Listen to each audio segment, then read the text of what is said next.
Teman. Oke, sebentar. Oke, oke. Yuk, kita mulai ya market update kita ya. Ini kayaknya IG agak susah untuk ngelihatnya, tapi ya udahlah ya. Baik, hari ini kita mau bahas tentang ini ya.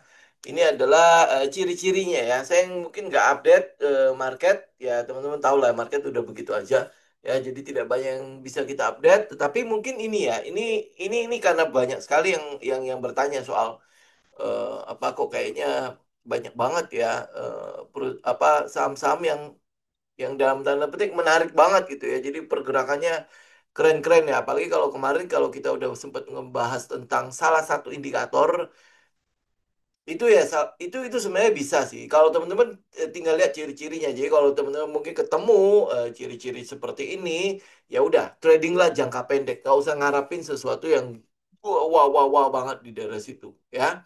Oke, nah jadi kita kita kita mulai ya satu-satu ya. Oke, nah ciri-cirinya itu begini. Kan kalau teman-teman tahu ya, kalau udah ngikutin kita pasti udah tahu lah ya. Kalau kita bilang begini, eh, market maker menurut kita itu adalah apa ya? Dia akan melakukan akumulasi, dia akan melakukan pengumpulan barang itu diam-diam. Nggak pernah dia apa ya? Apa umumin ke seluruh dunia dulu ya. Kemudian habis itu baru mereka kolek bareng-bareng. Nggak pasti tidak ada kejadian seperti itu. Nah, kemudian kalau kalau teman-teman lihat market maker yang yang apa ya yang kita mau adalah mereka memang eh, apa bekerjanya profesional ya, bukan nanti ngandalin ini, ngandalin itu gitu ya. Dia memang bekerja secara profesional. Nah, kalau ini saya apa terjemahkan ke dalam ciri-ciri atau karakter ya dalam apa permainan pump and dump gitu ya. Pump and dump play itu sebenarnya ini strategi yang sudah lama sekali ya. Sudah ada sejak lama ya, kemudian tapi eh, di apa namanya diadopsi secara itu ya, secara luar biasa di Indonesia. Kalau di US sana kalau ketahuan begini kan ada namanya SEC ya atau mungkin OJK sini ya mereka kan jauh lebih ketat ya. Jadi kalau udah ketahuan itu mungkin hukumannya lebih inilah ya, lebih lebih berasa gitu ya dibandingkan kalau di sini kan. Di sini kan yang ketangkep cuma siapa sih? Beni Cokro kan. Ya yang lain-lain tuh hampir boleh bilang tidak ada lagi kan yang bicara-bicara mengenai hal-hal seperti ini kan. Oke, nah jadi ini ciri-cirinya ya. Pertama teman-teman bisa ngelihat itu adalah volumenya ide spike, tetapi nggak ada alasan fundamental. Ya, volumenya spike nggak ada alasan fundamental. Tentu ya kalau namanya apa saham yang buat main-main doang, yang ngapain alasan fundamental kan? Ya, fundamental itu bisa dibikin gitu. Tetapi kalau lu cek ya, mungkin narasinya berdasarkan fundamental, kelihatannya keren banget, cakep banget dan lain sebagainya. Tapi kalau lu cek apa ya yang berhubungan dengan fundamental secara basic ya, pondasi fundamental itu hampir boleh kok nggak ketemu ya? Ya cuma karena kita tertarik banget sama saham ini dan saham ini bergerak, kita menjadi subjektif gitu. Oh bener, ini nanti begini, begini, begini. Oh pokoknya semuanya benar gitu loh. Ya ini teman-teman juga mesti ngecek ya. Jadi kadang-kadang terjadi subjektivitas kita. Oh ya orang sahamnya naik kok. Jadi akhirnya yang penting cuan gitu loh. Ya akhirnya yang penting cuan urusan resiko segala macam itu nanti aja gitu ya, YPC kan katanya kan ya. Jadi volume spike itu adalah volume melonjak ekstrim, tetapi nggak ada berita tentang apapun ya. Mungkin di sini ya kalau yang tanpa berita apapun, lu mungkin bisa ngeles ngomong begini ya bisa jadi mereka sudah tahu kita nggak tahu gitu kan. Ya bisa jadi ini adalah informasi A1 di mana kita mungkin belum beritanya belum keluar dan lain sebagainya kan ya sehingga ya terjadi pengumpulan barang di daerah situ. Ini antara subjektif atau objektif ya. Ini agak-agak abu-abu kan ya. Tetapi yang pasti adalah lonjakan volumenya. Kalau lu lihat di order book itu biasanya terjadi cuma transaksi antar akun doang. Jadi biar ramai aja. Ya, jadi kalau lihat ya, ini kalau ini volume spike ini lu bisa lihat di order booknya. Order booknya kadang-kadang bid overnya itu kayaknya nggak wajar karena kan tebal sekali. Atau mungkin yang paling baru yang mungkin teman-teman bisa lihat di kayak di Seger gitu ya. Seger kan beatnya kayaknya aneh gitu kan. Bener gak ya?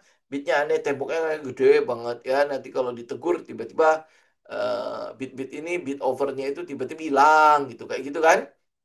Ya, jadi beat overnya outdoor booknya itu nggak natural. Naturalnya seperti apa? Kalau lu seorang yang namanya scalper ya dan sebagainya, ini kan yang namanya tape reading itu kan udah pasti menjadi makanan teman-teman sehari-hari ya. Jadi teman-teman bisa lihat lah, beat over yang wajar itu adalah ya harus kita bilangnya supply dan demand gitu ya. Harus ada supply dan demand yang kurang lebih seimbang. Ya, kalau lu the bid overnya itu tidak seimbang, itu mungkin memang akan ada aksi korporasi ya, dan lain sebagainya sehingga terjadi pengumpulan barang di situ. Tapi kalau misalnya dia bidnya cuma tipis-tipis saja ya, ini nanti kalau ketemu bid over yang tipis-tipis seperti ini nanti tiba-tiba gede, kemudian habis-habis. Ya misalnya nih contoh ya, mungkin teman-teman pasti pasti pernah lihat lah di mana di bitnya misalnya ada 10.000 itu tiba-tiba berkurang dengan cepat gitu ya berkurang dengan cepat sebenarnya yang di bawah-bawahnya itu paling cuma ratusan ya nanti keluar lagi 10.000 nanti tiba-tiba habis gitu kan kemudian naik lagi ya misalnya ini harganya kan naik lagi nih ada 10.000 lagi ya nah itu habis juga gitu nah seringkali itu cuma transaksi yang kita sebut sebagai waste track ya ini cuma transaksi antar akun buat menarik kita untuk masuk. Ya, di situ ini saya katakan ini tanda algoritma lagi jalan. Jadi operator itu sedang mengatur strategi atau psikologi trader yang retail ini untuk ikutan. Ya itu biasanya kayak gitu ya. Teman-teman bisa cek lah, bisa pasti pasti lihat lah karena kan teman-teman pasti sering kejebakan di situ kan. Nah, yang sering-sering kejebak ini yang punya luka-luka di sini, lu pasti tahu lah bid over tipis, order booknya tidak natural itu kurang lebih seperti apa ya. Nanti kalau ketemu ya di ini ya pas live gitu ya, nanti saya post di tele ya biar teman-teman bisa ikutin. Oh ini seperti ini nggak natural dan lain sebagainya. Oke? Ya ini bukan berarti nggak boleh ikutin ya. Saya harus garis bawahi. Bukan berarti tidak boleh ikutin. Tapi kalau lu lihat ciri-cirinya seperti itu, berarti lu cuman boleh jangka pendek. Tok ya dan nggak usah ikut dengan model-model besar gitu ya apa pokoknya wah ini kayaknya bakalan jadi 1.000% dan lain sebagainya oke ya tidak ada konsistensi laporan keuangan jadi EPS revenue turun naik tajam ya tidak ada konsisten tidak ada pola yang kita bisa lihat seperti yang kita mau gitu contoh misalnya kita mau lihat ada lonjakan EPS-nya itu 25% dan itu berkembang gitu lah itu berkembang jadi bukan karena oh hari ini narasinya bagus maka IPS-nya juga bagus. Oh hari ini agak-agak sepi, jadi IPS-nya begitu-gitu aja gitu. Itu bukan seperti itu. Jadi kalau teman-teman lihat pergerakan fundamental yang kita mau itu kan berarti ada konsistensi pertumbuhannya. Ya, ada konsistensi pertumbuhannya. Ini mah kadang-kadang naik ya, kadang-kadang nggak tahu di mana ya, kadang-kadang mungkin dia agak mungkin lagi senang gitu ya, naikin dikit ya. Nanti habis itu nggak ada pola yang konsisten yang bisa kita lihat di situ. Ya jadi akhirnya ya, kalau bubar ya teman-teman bisa tahu lah bubar seperti apa ya. Bahkan tidak dipublikasikan rutin. Ya ini yang juga teman-teman juga busi busi itu. Ini kan masalah di GCG ya, Good Corporate Governance ya. Ya kalau dia nggak publikasikan secara rutin, ya tiba-tiba terlambat lah atau mungkin bahkan tidak dipublikasikan sama sekali kan teman-teman mesti tanda tanya besar kan. Ya, jangan sampai lu nanti jadi korban. Tele kan sudah dinyatakan bangkrut kan. Ini kelihatannya bentar lagi akan di nggak tahu yang namanya delisting itu masih ada nggak ya di Bursa Efek Indonesia? Soalnya nggak pernah kejadian ya. Tapi yang pasti adalah jangan sampai kita menjadi korban-korban seperti itu atau kayak korban sidada lah. Mungkin nanti akan ada korban-korban selanjutnya. Jadi luka-luka ini ya moga-moga udah nggak ada lah ya. Semoga ini ya ciri-ciri ini bisa lu pegang lah ya. Kalau lu lihat yang kayak gini, ya berarti lu jangan trading eh, apa pegang lama-lama ya atau sekalian nggak usah. Ya kalau kalau saya udah ngeliat begini ya saya lebih baik nggak usah. Emang emang nggak ada saham yang lain lagi yang yang bagus yang bisa kita ikutin dengan aman tentram dan damai sejahtera kan ya. Jadi tapi ini harus menjadi sebuah pengetahuan teman-teman lah ya. Karena apa ya saya harus katakan masih akan banyak sekali yang beginian ya, masih akan banyak sekali. Mungkin lu akan lihat dia berubah aja, berubah bentuknya aja. Kalau dulu IPO ya, sekarang itu adalah backdoor, nanti dia akan berubah bentuk yang lain. Tapi kurang lebih ciri-cirinya ya begini aja ya. Dia akan berulang lagi seperti ini lagi. Jadi kalau ketemu yang begini ya sudahlah ya. Oke, nah next. Kepemilikan publiknya terlalu besar. Ya, itu makanya kenapa syarat untuk kita masuk ke dalam sebuah emiten itu salah satunya adalah kepemilikan publiknya itu kalau bisa di bawah 50%. Ya, di bawah 50%. Itu pun kalau yang udah 49, 45 itu juga kita udah was-was kan ya.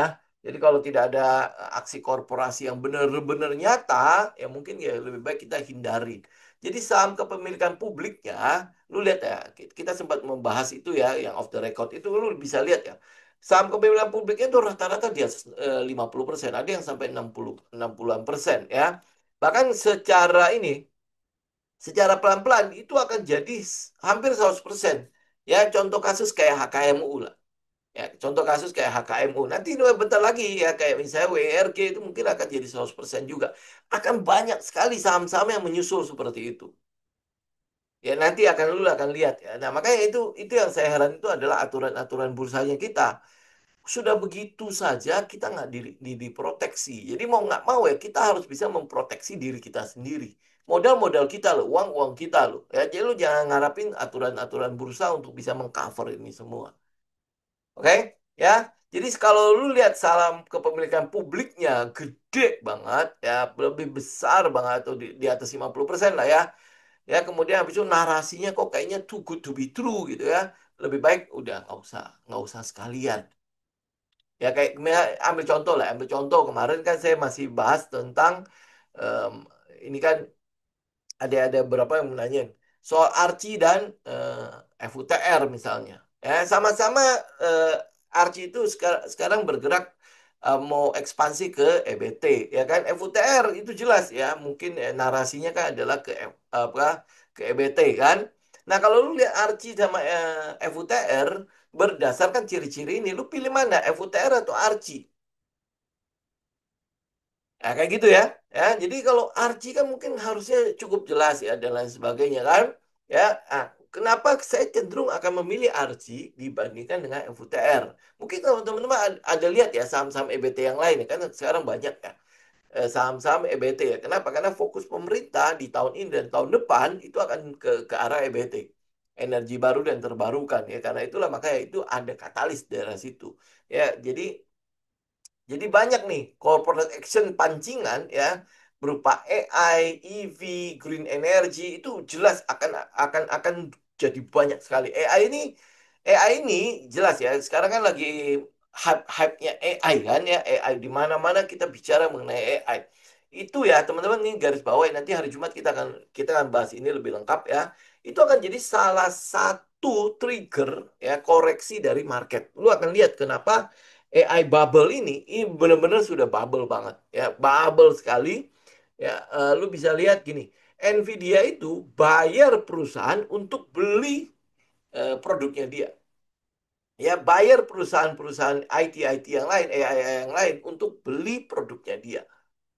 Ya, ini bukan sengaja lah ya, bukan sengaja. Tapi memang AI itu butuh ya, butuh produk-produknya atau GPU-nya si Nvidia kan. Karena itulah makanya untuk biar si industri AI ini berkembang, dia kasih dana.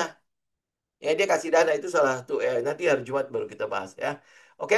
Nah, ini ciri selanjutnya ya, ada corporate action pancingan. Kenapa saya bilang pancingan? Karena kalau teman-teman eh, urutin atau mungkin di apa namanya di analisa lebih jauh, lu bikin PR-nya dan lain sebagainya, lu akan mulai melihat kok kayaknya agak-agak aneh ya. Ya agak-agak aneh. Ambil contoh misalnya dia punya aset berapa, dia bisa beli kapal berapa. Ya itu kan udah sesuatu yang too good to be true kan, ya. Ada rencana akuisisi, tetapi yang akuisisi ini perusahaan tiba-tiba nongol gitu loh. Ya, jadi teman-teman butuh inilah, butuh ini sangat-sangat kritis dalam hal ini. Jadi jangan sampai terlalu subjektif, tapi kita harus benar-benar objektif gitu. Ya kayak kemarin kita bahas kita breakdown si FUTR kan. ini apaan gitu ya. Kemudian habis itu dia kerjasama sama siapa ya. Kemudian habis itu kita lihat Archie, Archie kerjasama sama siapa. Nah kalau lu lihat dari ini, kalau kita ngerjain PR-nya, kita breakdown ya. Breakdown, apa Archie, FUTR sama-sama kalau nggak salah punya ini ya.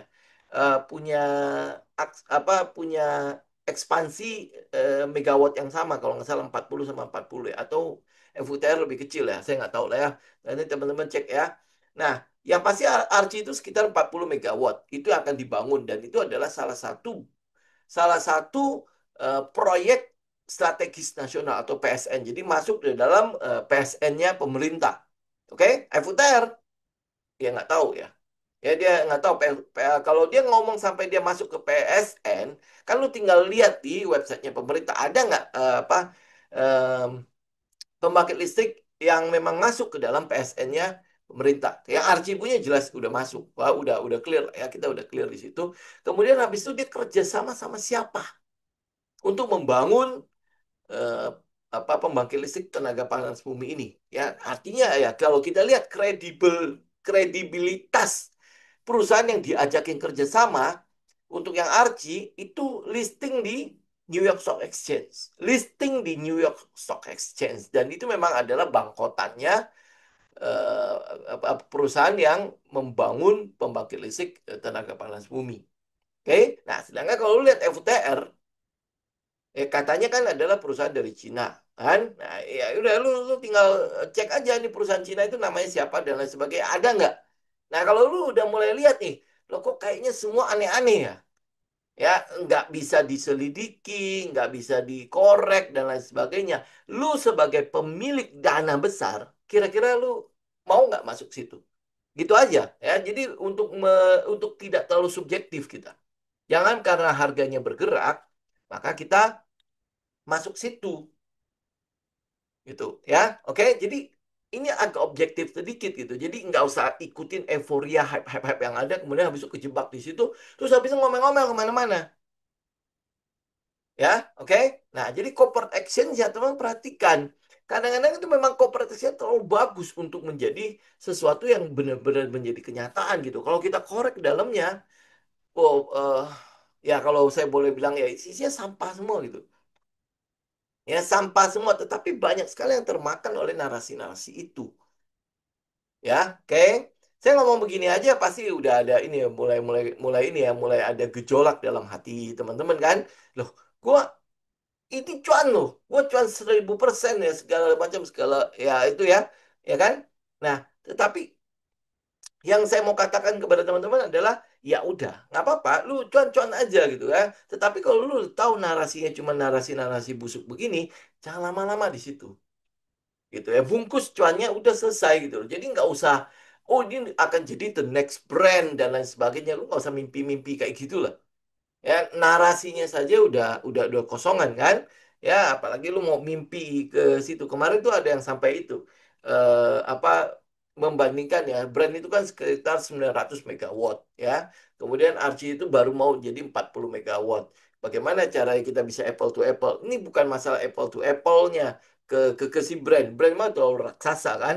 Tetapi maksudnya adalah waktu brand pertama kali merintis di waktu masih di Star Energy, ya dia memang kecil-kecil begitu gitu loh. Yang kita lihat tuh adalah ya kemampuan dia terus berkembang ya akhirnya menjadi 900 megawatt saat ini. Tetapi kita bisa ngelacaknya.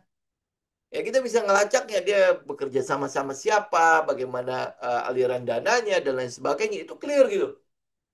Ya nggak tiba-tiba serta-merta jadi the next brand dan lain sebagainya. Nah, itu yang saya bilang narasinya yang kosongan-kosongan begini yang akhirnya dimakan oleh retail. Kemudian habis itu lu bisa lihat nanti oh nanti nanti nanti di itu ya syarat selanjutnya ya.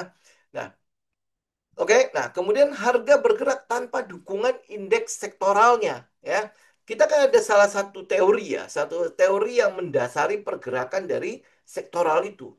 Jadi kalau sebuah saham bergerak, itu biasanya disupport oleh sektornya. Itu harusnya seperti itu, ya. Harusnya seperti itu. Jadi indeks itu akan saling mendukung, ya. Saham satu ya, saham A naik, saham A naik dalam satu sektor itu biasanya memang sektor itu juga akan naik. Jadi memang saham-saham di dalam sektor itu memang akan naik. Karena katalisnya berhubungan dengan sektor itu. Saya ambil contoh misalnya, sektor yang berhubungan dengan consumer goods misalnya ya. Ya, consumer good. Nah, kalau ada satu yang naik, ya anggaplah misalnya contoh kayak kita bilang kayak misalnya S hardware lah ya. S hardware naik, itu biasanya harusnya Era naik, MAPI naik, kemudian Ramayana naik, dan itu satu sektor mendukung. Ya, CPO naik, misalnya TAPG naik, DSNG harusnya naik ya. Kemudian habis itu mungkin lu lihat LSIP, ALI, SIMP dan lain sebagainya itu harusnya mensupport dengan pergerakan yang sama. Ya, nah kalau misalnya tiba-tiba nih ada saham nggak tahu lah saham apa gitu ya, tapi dia sektoralnya nggak bergerak. Saham-saham dalam satu sektornya tidak bergerak, dia bergerak sendirian.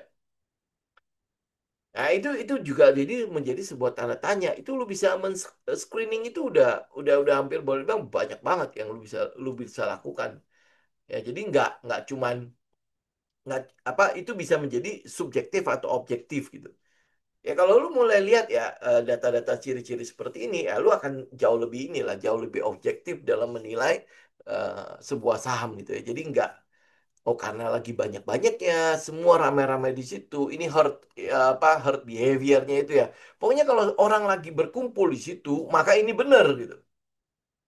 Jangan, lu harus bisa selalu menjadi kontrarian untuk sebuah pergerakan harga. Ya kenapa? Karena gua harus mencurigai semua hal gitu.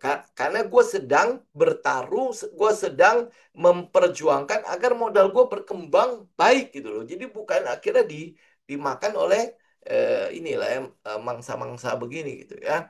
Jadi kalau sektornya turun tetapi harganya itu tetap naik vertikal, ini red flag. Ya, ini red flag ini kan bahasa ini Gen Z ya. Ya red flag artinya memang udah lah lu nggak usah itulah ya, nggak usah eh, apa red flag itu bagaimana ya? Pokoknya red flag lah ya. Ya, bendera merah ya. Jadi tanda gerakan ini tidak mengikuti arus institusi. Oke? Nah, tiba-tiba ada lonjakan di medsos dan grup Telegram, WA ya, pokoknya membicarakan tentang saham itu. Oh, udah. Ini lebih red flag lagi buat saya. Kalau saham itu sudah dibicarakan di semua orang ya, kemudian habis itu tiba-tiba ada influencer yang endorse saham itu dan lain sebagainya, udah lu lebih baik nggak usah. Ya, biasanya muncul di broadcast ya, insider info lah, bandar sudah akumulasi, siap terbang dan lain sebagainya. Pokoknya kata-kata seperti itu nggak usah. Ya, itu nggak usah. Jadi itu kata kata ini itu memang sengaja dibuat untuk menciptakan FOMO. Ya, semakin ramai saham itu dibicarakan, semakin lu harus keluar dari saham itu. Ya, paham ya? Makanya kenapa kita selalu mencari saham-saham yang tidak dibicarakan dulu. Lu kayak lihat FUTR ya, FUTR ya, kalau misalnya kita bedah ya. Lu tahu modal mereka itu 11 kan. Ya, lu tahu modal mereka adalah 11 kan, kemudian diakuisisi di 11. Ya, dan kalau lu cek ya, saham itu pada harga 11 itu ramai. Ramai ngumpulin tapi lu nggak tahu. Ya ramai ngumpulin di angka itu juga angkanya nggak jauh-jauh dari 8 sampai 11. Ya, itu mereka udah ngumpulin di situ. Kemudian habis itu sekarang ramai dibicarakan harganya berapa sekarang? 600 lebih. Ya kan? Belum lagi CBRE. Nah, CBRE kan ya, itu ramai. Kita udah bicarakan soal si saham CBRE ini itu sebelum dia hype-hype kayak gini gitu. Cuma kita nggak ikut. Karena too good to be true gitu ya. Dia punya aset itu cuma segini, ya kemudian habis itu dia beli kapal yang jauh lebih besar daripada asetnya. Bukan berarti dia nanti nggak tidak berkembang dan lain sebagainya. Bukan ya. Tetapi ini terlalu bagus, narasinya terlalu bagus ya untuk saham sekelas CBRE top gitu loh. Ya ini yang itu ya kita mau lihat ya. Nah, perusahaan yang terlibat di akuisisi ini nggak jelas ya. Oke, nah kenapa nggak jelas? Lu ambil contoh gini, backdoor yang dilakukan oleh Agung Sedayu terhadap Pani. Perusahaannya jelas nggak? Ya lu bisa ngecek nggak si Agung Sedayu itu siapa? Nah kayak gitu ya. Oke, nah, itu jelas gitu ya. Nah, tapi kalau misalnya kemudian habis itu timbul backdoor, ini Olive di backdoor, ya, kemudian habis itu pipa di backdoor, apalagi si dada di backdoor, FUTR di backdoor, ya, kemudian habis itu CBRE di backdoor, bla bla bla, backdoor backdoor semua. Tapi begitu lo cek, perusahaannya nggak sejelas kalau yang dilakukan oleh si Agung Sedayo Terpani. Ya, yang jadi pertanyaan sebenarnya lebih simpel lagi seperti begini. Kalau perusahaan lu bagus, perusahaan lu besar, ya perusahaan lu benar-benar punya ini ya, punya punya kekuatan, punya power untuk menjadi sesuatu, ngapain lu harus ambil di saham-saham sekunder seperti ini? Kenapa nggak lu IPO aja? Kan lebih clear gitu loh. Ya kan? Ada yang nanti nanya, oh kalau kalau gua IPO kan dana IPO itu harus dipakai dan sebagainya kan, ya. Tetapi kalau memang lu clear dan jelas, artinya kan memang lu IPO untuk mendapatkan dana untuk lu ekspansi kan. Ya kan? Jadi harusnya itu tidak menjadi sebuah alasan buat lu melakukan backdoor ya, sekunder dan lain sebagainya. Atau mungkin lu pikir, oh bahwa repot lah ya, ribet dan lain sebagainya, nanti harus syaratnya ini jauh lebih jauh lebih clear untuk di backdoorkan, oke ya, itu oke ya. Kalau perusahaan lu jelas, kita ngeceknya gampang. Tetapi yang jadi masalah adalah narasi backdoor yang sekarang itu rata-rata backdoornya itu perusahaan-perusahaan yang nggak bisa kita cek. Kita nggak bisa validasi ini perusahaan apa ya, tiba-tiba kok dia bisa keluar kayak gini, kayak gini, kayak gini, kayak gini gitu. Ya, ngerti ya alasan yang ini ya, yang kita bilang perusahaan yang terlibat itu tidak jelas. Ya karena kita nggak bisa validasi lu siapa gitu. Ya kok mau-maunya gitu, kok kayaknya seneng banget gitu ya masuk ke dalam bursa gitu ya, menjadi perusahaan publik. Padahal tanggung jawabnya kan gede banget di sini. Tanggung jawabnya besar banget. Karena setiap kali lu IPO, lu listing ya, artinya kan perusahaan lu jadi terbuka. Maka lu harus bisa menjelaskan semua kegiatan operasionalnya lu. Ya, laporan keuangan segala macam itu kan harus dikeluarkan. Itu ribetnya setengah mati. Kalau gua punya uang, jelas gua lebih baik private. Ngapain gua IPO-in? Gitu. Apalagi kalau gua punya uang kok. Ya, kecuali memang gua mau mencari dana murah. Ya, untuk melakukan ekspansi perusahaan gua. Ya, gua IPO lah. Ya, atau ada urusan soal ahli waris dan lain sebagainya. Kayak good gitu ya. Itu kan itu alasannya karena biar bagi sahamnya kan lebih mudah ya untuk ahli warisnya kan. Kemudian habis itu ya karena dia udah IPO lu nggak bisa ngapa-ngapain, lu mau nggak mau harus ya tetap harus menjalankan perusahaannya dengan profesional gitu kan ya. Tapi di luar itu gua akan jauh lebih seneng private company. Dividen-dividen gua makan sendiri, untung-untung gua makan sendiri kan. Gua mau laporin keuangan atau tidak itu urusannya gua sendiri kan, jadi tidak ada tanggung jawab sama sekali di sana. Ya dengan IPO tanggung jawab lu gede. Ya dengan listing tanggung jawab lu besar gitu. Jadi kalau memang perusahaan-perusahaan yang nggak jelas seperti ini, dia bisa nggak memikul tanggung jawab itu? Itu ya teman-teman juga mesti kritis di situ. Perusahaan yang nggak jelas gitu ya, bukan masalah kantornya di ruko dan lain sebagainya, enggak. Ya kalau memang kantornya di ruko tapi rukonya ada 10, kemudian habis itu besar kan, itu kan nggak masalah. Ya, tetapi yang jadi masalah adalah ya dia nggak jelas tanggung jawab ini bisa nggak dipikul oleh oleh orang ini gitu loh, oleh perusahaan ini ke depannya. Kalau dia nggak bisa memikul perusahaan tanggung jawab ini, bagaimana caranya kita bisa mempercayakan modal kita kepada perusahaan seperti itu? Ya itu yang juga mesti teman-teman selalu tanya gitu loh ke kita gitu, ke diri sendiri. Gua rela nggak ya ngasih uang gua itu ke perusahaan yang seperti itu? Lu kalau ketemu lu ketemu temen ngajakin lu bisnis tapi dia nggak mumpuni, lu mau kasih dia uang? Pasti nggak mau kan? Gitu kan? Nah ini masalahnya sama. Ini ini saham-saham yang nggak jelas itu ya anggap aja kayak teman-teman lu yang sedang mau mencoba untuk pinjem uang lu untuk usaha gitu loh. Ya kan artinya kalau mesti ngecek kan bibit bebek bobotnya clear nggak? Kalau dia clear gue pinjemin, gue kasih, gue ambil sahamnya, gue beli sahamnya gitu kan. Ya nggak? Ya, artinya uang gue taruh di situ dengan harapan ini uang gue itu berkembang gitu.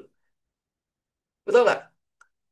Ya ini dalam hidup sehari-hari kan lu bisa bisa kayak gitu ya. Oh, kayaknya kayak ini misalnya nih saya itu ya.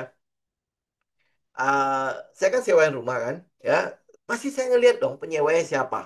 Ya bukan berarti oh ya udah lu yang penting lu punya uang kemudian habis itu lu boleh sewa rumah gua. Ya kan gua mesti tahu ya, rumah ini kan tetap punya gua. Gua pinjemin lu untuk lu pakai. Ya gua mau tahu lu itu kira-kira bisa nggak menjaga rumah gua. Kan gua ceritanya adalah lu memang hak pakai tok kan. Ya kalau gue sewain berarti kan lu cuma hak pakai doang kan.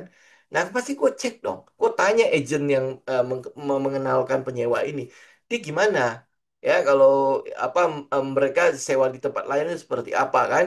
Kalau jorok segala macam ya gue nggak mau. Ya kan ini rumah masih bagus gitu kan. Jadi bukan berarti rumah-rumah yang bobrok segala macam yang lu sewa sewa lah gitu kan. Enggak kan? Gue juga mesti menjaga aset gue kan. Nah demikian juga dengan saham-saham seperti ini. Lu harus bisa tanya. Karena lu keluarin uang lo, itu uang lu yang lu gunakan untuk membeli begini-ginian. Oke? Nah, kemudian habis itu lu bisa lihat ya pola teknikalnya segala macam itu pasti berantakan sekali. Itu gambar bener kalau ini seperti menggambar saja. Ya, dia menggambar. Jadi kenaikannya itu vertikal. Kenaikannya benar-benar 90 derajat ya, kemudian turun tanpa support yang bertahan. Jadi maksudnya itu 90 derajat. Lu tahu ya kalau kalau di projection penaikan 90 derajat dia turun juga habis-habisan. Gitu. Itu kan berarti naiknya karena hype doang. Ya naiknya adalah karena dorongan dari FOMO gitu loh. Ya biar lo gimana caranya ya gue bisa ikut di situ. Nah pada saat dia turun, lo nggak bisa jualan sama sekali karena likuiditasnya nggak ada. Itu ciri-cirinya gitu loh. Ya makanya kalau teman-teman lihat ya, kenapa kalau misalnya dia naik ya naik kenceng, turunnya itu harusnya terkompresi namanya. Ya, kalau di precision kita bilangnya turunnya terkompresi. Maksudnya gimana? Maksudnya dia turunnya ke seperti anak tangga turun. Ya, tujuannya apa membuat anak tangga begini? Tujuannya adalah meninggalkan likuiditas.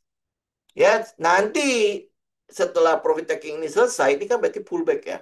Ya, dia akan kembali lagi hype gitu loh, kembali lagi impulse untuk ngambil-ngambil likuiditas-likuiditas yang ketinggalan di pada saat dia turun itu. Ya, oke. Jadi sebuah pergerakan harga, ya ini price action ya. Kalau dia hype, oke hype. Ini memang dia sedang mencoba untuk mempricing sesuatu yang kejutan kan. Ya ada sesuatu yang bagus di sini. Jepret gitu. Oke dia arah berkali-kali ya sudah itu kejutan kan. Tetapi waktu dia turun itu harus turunnya itu terkompresi. Itu kalau di technical ya. Kita bicara mengenai price action. Dia turunnya tuh harus terkompresi. Jadi membentuk anak tangga turun gitu. Ya, ini berarti pullback. Ya, pullbacknya sehat. Gitu. Nah, tinggal nanti kita lihat sampai ke di mana dia pullbacknya. Oh, area-area ini yang bisa kita tungguin. Nah, habis itu nanti ada pergerakan kembali untuk memprice in sesuatu lagi ke depannya. Berarti kan ada aksi-aksi kooperasi yang bisa kita baca. Ya, nah ini yang jadi masalah adalah naiknya kenceng, turunnya juga kenceng. Ya, naiknya likuiditas semua dihajar, semua diambil. Jadi keluar barang nih dia naik. Ya turunnya lu nggak bisa keluar sama sekali kenapa karena nggak ada likuiditasnya. Oke ya jadi sahamnya sulit ditransaksikan setelah hype-nya redup. Hype-nya udah nggak ada. Ya lu lihat kayak Dada sekarang bagaimana cara lu keluar dari situ. Ya dia sekarang ada di Gocap bahkan nanti bentar lagi masuk FCA. Berarti jangan-jangan udah masuk lagi ya. Itu berarti kan turun di bawah Gocap sampai tinggal satu. Gigit jari lalu di situ. Ya dan itu bukan sebenarnya lu bukan cuma kejebak di dada doang ya. KMU juga mungkin udah ada luka di situ, WIRG mungkin udah luka di situ, apalagi saham-saham apalagi. Ya, CBR jangan-jangan lu juga ada luka di situ, kan? Ya. Kemudian habis itu lu ada di dada lagi sekarang nanti habis itu ada apa lagi, ada apa lagi. Ini luka-luka ya. Ya, kalau lu nggak obati, lu nggak berhenti dan bertanya kenapa ini bisa luka maka lu akan terluka lagi dengan cara yang berbeda tetapi ya lukanya sama ya karena itulah makanya kalau lu terluka ingat diproses Luka ini kenapa gitu loh. Waktu lu rugi, kenapa rugi? Waktu lu cuan, kenapa lu cuan? Itu yang kita sebut sebagai jurnal. Lu evaluasi, lu refleksikan gitu loh. Ya sehingga kayak gini-gini itu lu nggak perlu hadapi. Oke? Ya. Lonjakan pada pemegang saham dalam waktu singkat. Lu lihat deh, kalau dia udah mulai lonjak ya, tiba-tiba naik 30.000, 40.000, 50.000 dalam 1 bulan, itu kan artinya sudah banyak sekali kuntul-kuntul yang berkumpul di situ.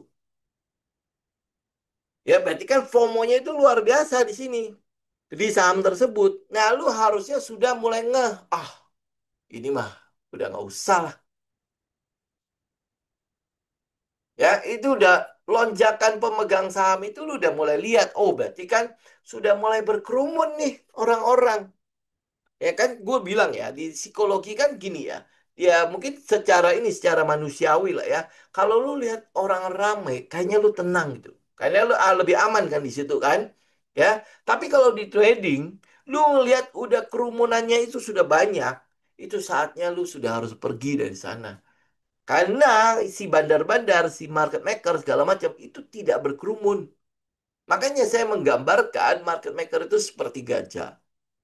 Ya, retail itu seperti kuntul-kuntul. Ya, kuntul itu adalah burung bangau tuh yang di sawah-sawah itu. Ya, lu lihat kalau dia kumpul itu banyak banget. Kenapa? Karena mereka merasa kalau mereka banyak itu mangsanya takut. Tapi yang jadi masalah adalah kerumunan itu begitu lu deketin, padahal nggak ada maksud apa-apa lu, langsung berantakan kabur semua. Ya, yang jadi ya lu coba lihat si gajah, lu berani takutin. Ya, lu berani takutin. Ya, nggak bisa kan? Malah lu yang nggak tahu bonyok atau bagaimana ya. Ya kan? Nah, lu harus bisa membayangkan ini seperti itu. Si market maker dengan uang yang begitu besarnya justru mau menghindari kerumunan. Gue kumpulin dulu pelan-pelan. Kerumunan itu tujuannya adalah gue bikin kerumunan agar gue bisa jualan barang. Ya, tapi dengan posisi sudah untung. Berarti gua ngumpulinnya kapan? Ngumpulinnya udah jauh sebelum lu orang tahu hype-hype begini gitu. Gitu ya. Jadi mereka ngumpulinnya itu pelan-pelan dan tidak ketahuan gitu. Tiba-tiba gitu ya, tiba-tiba lu lihat kok dia laporan keuangannya udah mulai bagus ya, konsisten naik terus ya, ya. Nah, lu baru mengetahui itu mungkin 9 bulan kemudian atau 6 bulan kemudian.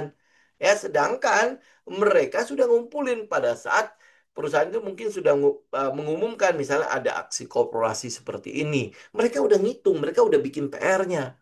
Oh, ini aksi koperasi ini uangnya ada nggak? Sama siapa dia kerja sama? Kemudian kapan ini akan dilaksanakan? Begitu dilaksanakan, kapan selesai pembangunan? Bla bla bla bla, segala macam. Oh, oke, semuanya kayaknya clear nih. Ya, didukung oleh pemerintah dan lain sebagainya. Itu kan data mereka kan? Ya, mereka kumpulin lah. Mereka mulai mengumpulkan pada saat orang masih melihat, hah, apaan sih begini-gini doang? Cuman aksi korporasi doang. Oh, cuman begini doang dan sebagainya ya. Pada saat retail-retail masih menganggap dia nggak bukan apa-apa gitu. Gitu nanti begitu sahamnya mulai kelihatan nih kan kita ada beberapa fase kan, ada fase still, ada fase namanya apa institusional di mana mereka udah mulai aware kan. Jadi awareness itu udah mulai keluar oleh institusi kan. Kemudian habis itu baru fase mania. Ya, yang biasanya nongol di fase mania adalah retail-retail ini. Oh iya ya, harganya sudah naik nih. Udah, yang penting PR-PR nggak penting. Yang penting cuan, harganya naik. Gua ikut. Gitu. Padahal ya kalau lu mau ikutin benar-benar ikutin gajah, ya lu ikut dong. Di daerah bawah lu kerjain PR-nya. Jadi karena itulah kenapa gue selalu bilang, katalis itu harus menjadi sebuah pondasi. Narasi itu betul, cerita itu betul. Itu yang akan mendasari pergerakan dari sebuah harga. Tapi cerita seperti apa? Ya, cerita seperti apa? Itu yang lu butuh olah ini gitu loh. Ini yang bikin lu harus mengerjakan PR lu. Kalau lu nggak pernah ngerjain PR, ya udah ujung-ujungnya lu akan ngalami luka-luka yang sama lagi. Gitu ya. Biasanya terjadi pada saham-saham yang market cap-nya kecil. Ya, artinya market cap kecil gampang digerakkannya. Ya, gue cuma butuh berapa miliar, beberapa puluh miliar itu sudah bergerak gitu. Ya, dan harganya bisa di bawah di 200, bisa bahkan bisa sampai 100. Jadi kalau lu ketemu begini bukan nggak boleh masuk, silahkan. Tetapi ingat, jangan lama-lama. Ini bukan sesuatu yang oh nanti akan jadi 1000%, nanti akan uang gua 10 juta akan jadi 10 miliar, bla bla bla segala macam. Lu nggak usah harap yang begini deh. Ya, semuanya aja nggak clear gitu kan. Bagaimana caranya gua mau ngarapin uang gua itu, halunya itu keterlaluan gitu. Halunya itu kalau gue ada satu postingan kan ya, trader itu seringkali tinggal di masa lalu dan di masa depan gitu. Padahal yang bisa yang keadaan saat ini adalah yang menentukan lu akan jadi apa di masa depan lu. Ya masa lalu lu pikirin trauma lu terus. Ya karena gue sering loss, maka gue ambil 1%, 1%, 1% aja gitu. Ya kan? Yuk, gue trauma. Kalau gue simpen lama-lama, wah nggak bisa, nggak bisa. Ini kalau simpen lama-lama dia akan jadi balik lagi. Oh kalau gue udah untung, wah ini nggak harus gue langsung TP nih. Kalau enggak, nanti jadi nol lagi. Kenapa? Karena trauma masa lalu lu. Jadi bereskan masa lalu itu. Ya, bereskan trauma-trauma lu.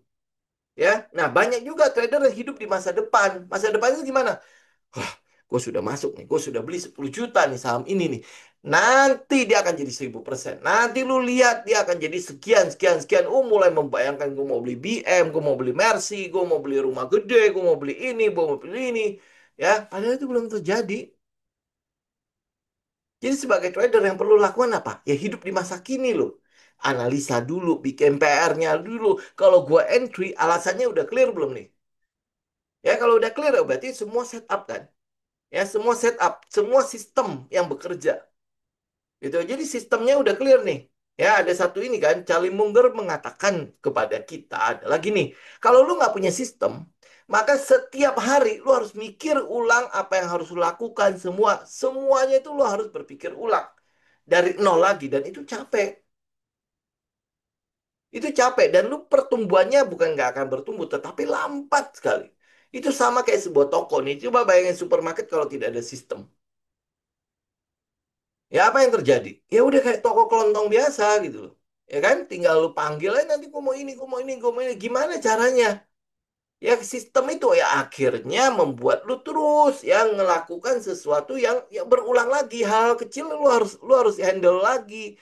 Kemudian hal kecil ini keputusannya gimana ya? Ya karena lu nggak punya sistem, ya lu mikir lagi keputusannya. Lama-lama capek, tidak akan ada perkembangan di tokonya lu, di dalam bisnisnya lu. Sama kayak trading. Kalau lu nggak punya sistem, maka ya lu mau nggak mau harus ngulangin terus gitu. Itu yang trader yang hidup masa kini gitu ya. Hidup di saat ini. Jadi kalau dia punya sistem, dia udah nggak perlu pusing. Oke, gue lihat ada sebuah saham menarik nih. Gue tahu apa yang harus gue lakukan pertama. Sebelum gue entry. Kalau trader nggak punya sistem, yang penting entry dulu. Nanti kita baru ngomong. Ya setelah entry, ya mulai mikir nih. Kalau trader hidup di masa depan, dia udah langsung, oh oke nanti akan jadi segini, segini, segini, segini. Wah, gue udah tinggal siap-siap untuk beli ini, beli itu, beli ini. Padahal ini belum terjadi apa-apa. Gitu ya. Oke, nah kalau ada trader yang hidup di masa lalu, dia entry-entry aja. Nah, nanti habis itu dia dia langsung ketakutan. Aduh, ini belum jalan-jalan nih. Aduh, dia masih di sini-sini aja nih. Aduh, ini udah minus segini nih. Aduh, jangan-jangan ini begini gini gini. Oh, karena trauma masa lalunya ada naik 1%, cepet-cepet keluar. Ya, turun 9-10%. Oh, tiba-tiba dia ingat. Ini semua saham pasti akan naik kembali. Jangan di cut loss. Kalau lu cut loss berarti rugi beneran ya. Pokoknya udah dia ingat lah kata-kata seperti itulah ya. Oh iya ya. Nanti berarti dia akan naik lagi. Udah dia tunggu 10-20 tahun sampai akhirnya jadi bangkotan nggak naik-naik juga itu saham. Gitu ya. Jadi hiduplah masa kini. Lu punya sistem. Nah, kalau lu lihat ciri-cirinya seperti itu, ini salah satu bagian dari sistemnya lu. Masukin ke dalam manajemen risiko lu. Oh, lu lihat kayak gini-gini. Wah, udah gua nggak usah ambil. Ya, setidaknya lu tidak terpapar resiko. Ya, jadi artinya saham-saham seperti ini biasanya digerakkan oleh operator. Ya, digerakkan oleh operator bukan fundamental. Ya, operator bukan fundamental. Dia mengandalkan narasi, bukan data keuangan. Yang penting narasi dulu. Ya, data keuangan nanti. Dulu ambil contoh misalnya gue akuisisi, nanti akan jadi begini, nanti akan jadi begini. Kemudian dia akan jadi the next brand dan lain sebagainya. Data fundamentalnya ada, data keuangannya ada. Nggak ada. Itu narasi tok. Lu bisa ngelihat data-data di masa lalunya. Nggak bisa. Perusahaan ini belum eksis. Dan dia belum IPO, otomatis tidak terbuka. Jadi kita nggak bisa ngecek data keuangannya. Nah, kalau data keuangannya tidak bisa dicek, gimana caranya? Ya, lu bisa tahu bahwa dia akan jadi the next ini, the next ini, the next ini. Gimana caranya? Kenal juga enggak. Ya, makanya saya bandingkan ya, kalau waktu Pani diakuisisi oleh Agung Sedayu. Lu bisa lihat data keuangan mereka. Ya, memang Agung Sedayu itu bukan perusahaan terbuka. Tapi setidaknya lu lihat dong. Ada kan bentuknya kan? Ya, bentuknya begini dan begitu dan begini ya. Lu bisa ngerasain kan? Ya, nah kalau misalnya tiba-tiba ada sebuah perusahaan ini mau akuisisi perusahaan ini, perusahaan media lagi kan, ya kemudian nanti dia akan diubah menjadi perusahaan energi yang bergerak di bidang EBT, ya kemudian habis itu kita cek data keuangannya, fundamentalnya, perusahaan apa ini segala macam, nggak bisa. Direktur keuangannya, direktur utamanya pun kita nggak jelas gitu loh siapa dia. Bagaimana caranya? Ya, apa yang mendasari lu kalau misalnya dia akan jadi sesuatu? Berarti kan cuma mengandalkan narasi kan? Ya narasi itu lu bisa percaya. Oh kalau gue karang cerita, kalau misalnya gue adalah eh, pengarang cerita ulung, mungkin ya lu terjebak di situ. Tapi kan cerita toh. Ya, begitu habis itu tidak ada data keuangan yang mendukung sama sekali, kan tinggal rontok doang kan? Kalau lu selamat keluarnya, kalau lu nggak selamat, ya, jadi trauma lagi kan? Jadi luka lagi kan? Tuh ya. Kemudian memberikan ilusi peluang besar tapi resikonya ekstrim. Ya, lu lihat ya. Ilusi ini kenapa saya bilang ilusi, halusinasi? Karena nggak ada buktinya. Buktinya nggak bisa. Lu cari bagaimanapun juga tidak ada buktinya di situ. Resikonya jadi ekstrim kan? Lu mengandalkan sesuatu yang buta loh. Sesuatu yang buta sama sekali gitu. Ya, akhirnya makanya jadi kayak dada kan? Itu kan adalah lu mengandalkan ilusi peluang besar gitu. Wah, yes, gede banget. Wah, gini, gini, gini, segala macam kan. Resikonya ya jelas ekstrim. Karena apa? Lu mengandalkan sesuatu yang lu nggak bisa lihat pondasinya. Ya, didesain untuk transfer wealth dari retail ke penggerak. Jadi artinya ya uang-uang kita akhirnya jadi pindah ke sana. Itu clear banget kok. Lu lihat kayak misalnya HKMU, uangnya dari mana? Udah pindah semua. Coba bayangkan HKMU 100% pengendalinya pemilik perusahaannya adalah masyarakat. Ya, siapa yang menggerakkan perusahaannya? Yang bayar gaji pegawainya siapa? Masyarakat loh. Yang ngambil keputusan siapa? Masyarakat loh. Nanti kalau dia mau isu yang dikumpulin 100%.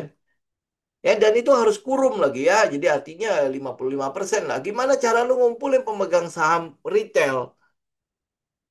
Ya, WRG sekarang 95%. Bagaimana caranya lu mau berubah perusahaan ini? Lu kumpulin perusahaan pengembangan-pengembangan saham itu. Ya, nanti akan kejadian-kejadian lagi gitu. Ya, lu akan lihat wealth ini transfer. Nah, kemarin kan kita udah hitung ya. Ya, floating profit di FUTR itu sudah 3 triliun lebih ya. Tinggal transfer wealth-nya itu kapan aja dilakukannya gitu. Oke. Ya, jadi ya hati-hati teman-teman.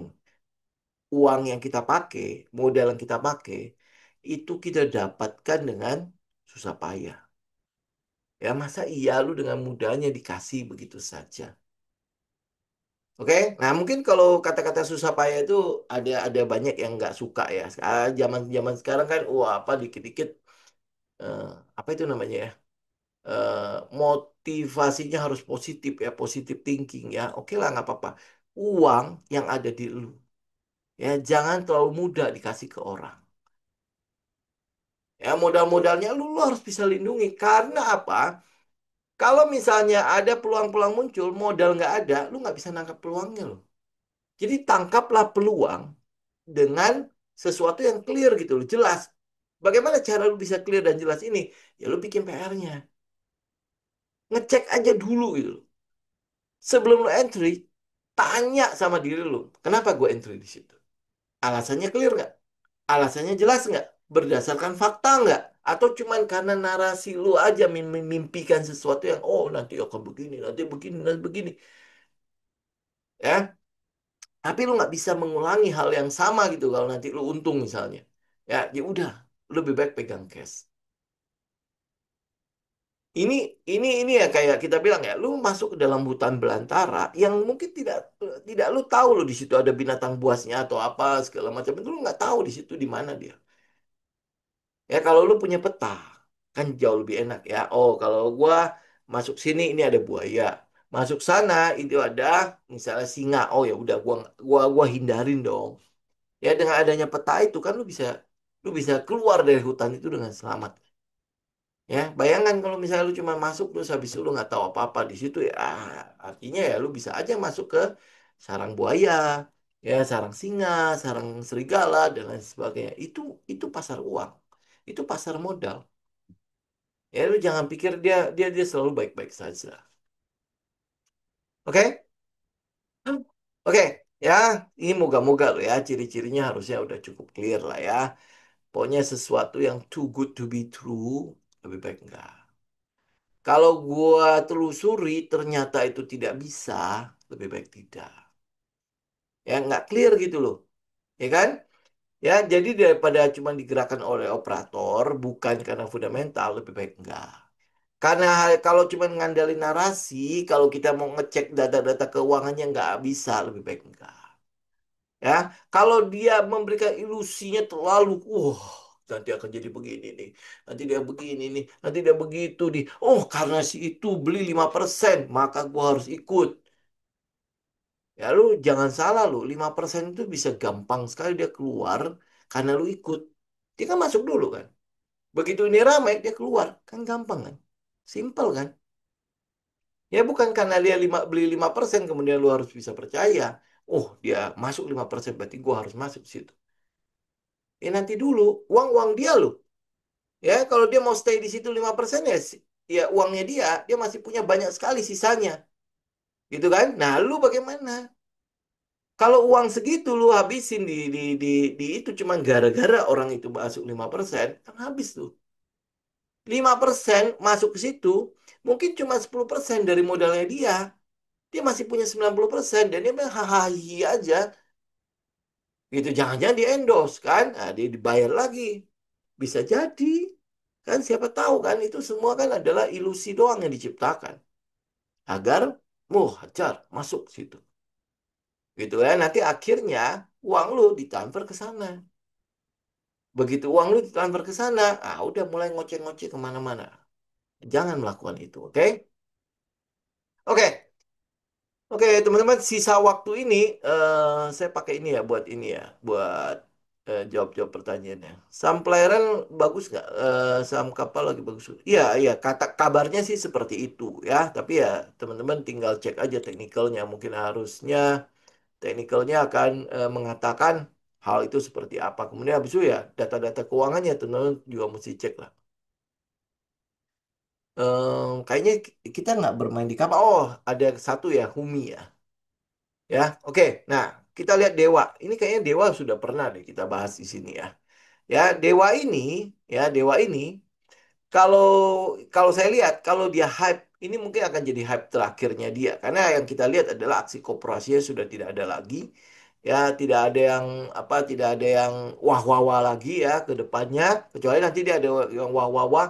Nah, mungkin kita masuk situ. Ini saya udah pernah bahas di sini. Jadi kalau dia naik itu memang saatnya kita keluar dulu. Ya memang laporan keuangannya belum keluar. Ya kalau dia keluar ya mungkin akan ada hype di situ. Ya lu tinggal tunggu aja laporan keuangan. Pasti bagus. Ya cuman aksi korporasinya sudah tidak ada lagi. Ya tidak ada aksi yang baru gitu ya, yang bisa kita lihat ke depannya. Jadi artinya ya saham harganya sudah price in lah. Nah, bagaimana dengan bumi? Bumi iya aksi korporasinya banyak, tetapi yang jadi masalah dia adalah si si Aceng itu. Ya, si Aceng itu udah pasti ini hari ini pasti si Aceng keluar barang lagi. Gitu. Jadi selama si Aceng itu masih keluar barang, kemudian apa yang namanya apa BlackRock segala macam itu tidak mampu menyaingi si ini si penjualan barangnya si Aceng, ya harganya akan cenderung ya naiknya mungkin oh ya hype gitu kan. Ini sampai hampir hampir arah kan waktu itu kan. Kemudian habis itu ini mungkin akan pelan-pelan turun lagi. Si Aceng mungkin akan jualan lagi gitu ya. Jadi kalau kalau saya agak malas dengan pergerakan-pergerakan yang seperti itu. Kenapa di satu sisi oke, aksi koperasi si Bumi bagus banget. Ya dia akuisisi apa tambang yang di Australia dan lain sebagainya. Berarti kan dia punya uang. Ya udah clear banget ya. Nah, cuman kalau kalau kalau masih ada penghambat seperti itu, udahlah lebih baik kita lihatnya nanti aja, nggak apa-apa kok. Ya daripada kita naiknya pelan-pelan, kemudian habis itu, dia mentok lagi ya, kemudian habis itu nanti turun pelan-pelan lagi. Malas saya. Ya kalau buat saya loh ya. Tapi kalau teman-teman mau mau pegang ini long term, ya silakan. Ya berarti kan lu tinggal itu ya. Kalau hitungan saya kemarin, kalau si Aceng itu keluar barang itu sekitar 0,3% dalam setiap bulan, berarti kita masih akan lihat barangnya dia itu akan habis sekitar 2 tahun deh.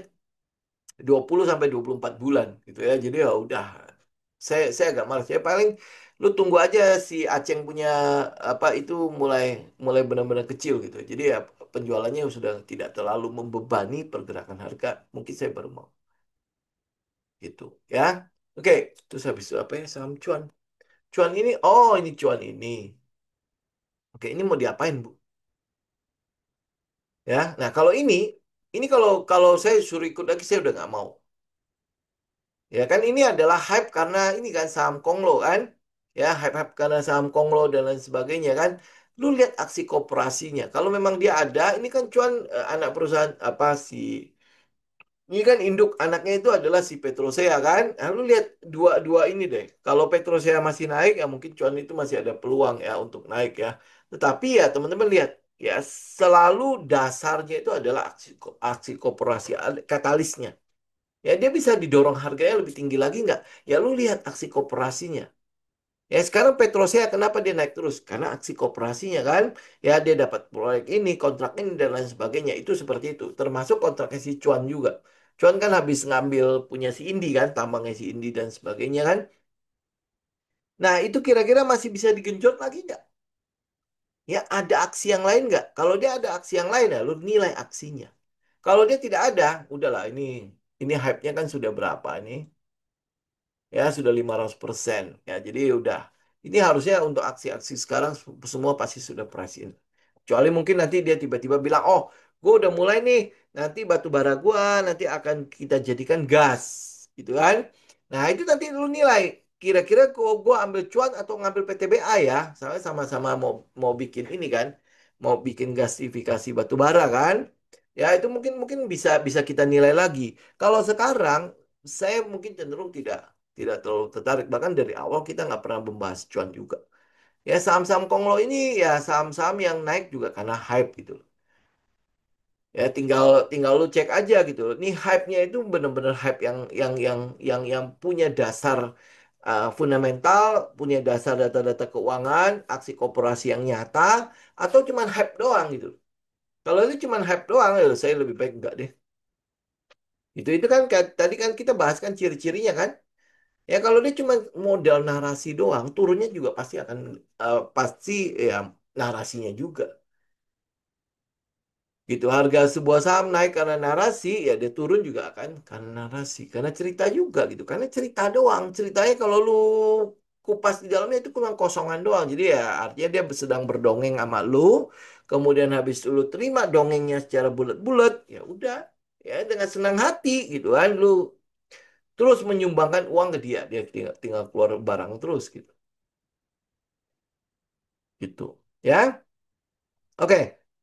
Humi sama GTSI ini kan satu saham yang sama, Pak. Maksudnya satu grup kan. Jadi lu ambil salah satu aja ya dan tinggal lu bandingkan antara Humi, dia punya teknikalnya si Humi sama teknikalnya si GTSI gitu. Karena sama-sama dia grup yang sama gitu loh. Kalau memang si Humi bergerak harusnya GTSI bergerak gitu aja. gitu. Ya, cuman ya tinggal lihat gitu. Aksi kooperasinya lebih nyata di mana, di HUMI atau di GTSI gitu. Cuman kalau dia satu grup pasti saling inilah, saling apa namanya, saling saling saling um, saling melengkapi deh harusnya ya. Karena ini sama-sama itu kok. Oke, sekarang lihat ya, IHSG ya. IHSG akan koreksi kemana?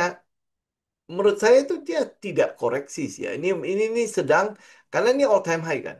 Yang dibutuhkan untuk komposit ini kan sebenarnya adalah katalis-katalis yang bisa menggerakkan lagi pasar kan. Salah satunya teman-teman tungguin karena shutdownnya sebentar lagi habis. Kabarnya itu kalau nggak salah Kamis. Kamis itu kelihatannya akan mulai ini ya, mulai mulai shutdown itu mulai akan selesai. Nah, ini salah satu yang nanti akan kita bahas di hari Jumat. Ya, karena mulai dibukanya pemerintahan itu cuman akan anggarannya cuman akan bertahan sampai Januari 2026. Ya, anggarannya cuma akan sampai ke 2026. Jadi itu memang tinggal perhatikan. Ya, jadi artinya kalau nanti pergerakannya karena ada apa namanya window dressing ya karena ada Santarelli dan lain sebagainya itu biasanya eh, apa hari Jumat deh. Jumat Jumat kita bahas IHSG ya benar-benar bahas IHSG. Jadi ini kira-kira koreksi IHSG itu nanti akan akan kita akan kelihatan di mana ya apa yang kita butuh-butuh perhatikan di daerah situ gitu ya. Belum komoditi indeks coba kita lihat.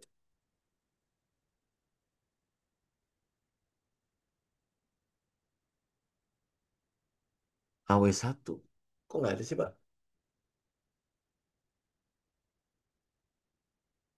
Bentar, bentar. Loh, mana sih tadi? Tadi udah keluar kok.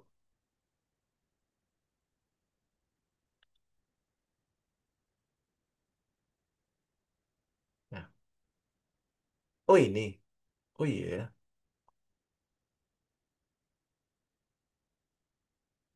Oke, kita cek sebentar. Apa yang membuat dia naik sih?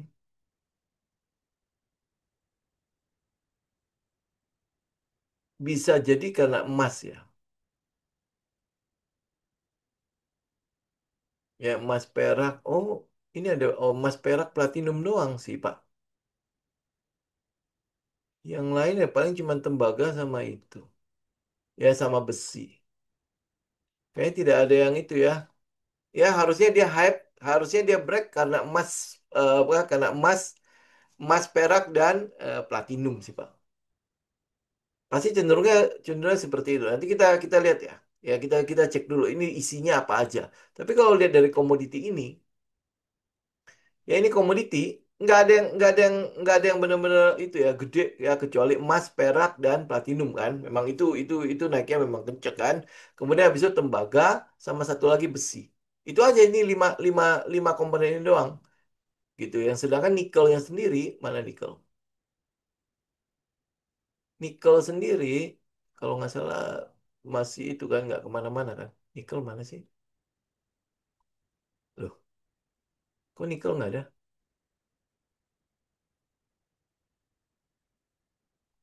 Eh, oh ini nih. Ya, nikel lihat itu minus kan. Yang lain nggak. Oh, kobal. Ini kobal kenapa ya?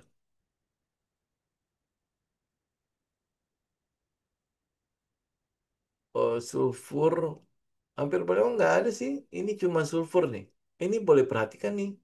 Kita nggak ada ya saham yang di sulfur ya. Ini pasti ada hubungannya sama ini. Something lah di sini nih. Ya, rhodium, palladium, tins ini adalah tanah jarang. Nah, sama kobal nih. Kobal ini mungkin karena electronic vehicle ya.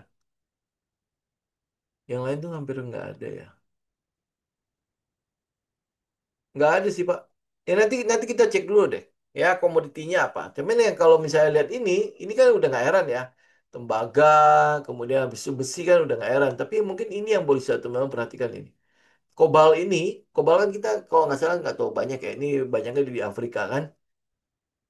Tapi ini nih, ini coba teman-teman lihat ya, palladium sama si rhodium ini buat apa? Ini tanah jarang nih. Kemudian habis itu sulfur. Ya, sulfur ini kenapa meningkat sampai sekencang begini? Ya ada apa? Oh, SI. Oh yes. Oh iya. Oh iya. Oh iya. Oh iya betul betul. Oh iya betul betul. Oke, nanti kita cek ya Pak. Ya hari Jumat ya. Ini soalnya gede banget ini naiknya tuh. Berarti ada potensi kenaikan pada pupuk nih sebentar lagi. Ya, oke ya. Udah ini intermezzo aja. Nanti kita cek. Ini soalnya ini naiknya kenceng banget nih. 120%. Sedangkan yang lain tuh ya paling kobal doang ya. Kobal ya paling hubungannya sama inilah. Electronic vehicle. Kalau ini gua rasa ini karena inilah AI ya. Karena ini tanah jarang kan. Yang ini mungkin teman-teman bisa perhatikan. Sebentar kita cek sebentar. Saya itu ngapain ya? Oh, oke. Oke, oke, oke. Ya, ini teman-teman perhatikan ini ya. Nanti nanti kita cek ya. Surfer ini sama dia ada hubungan nggak ya? Kalau ada hubungannya, oh agak telat dikit ya kita ya.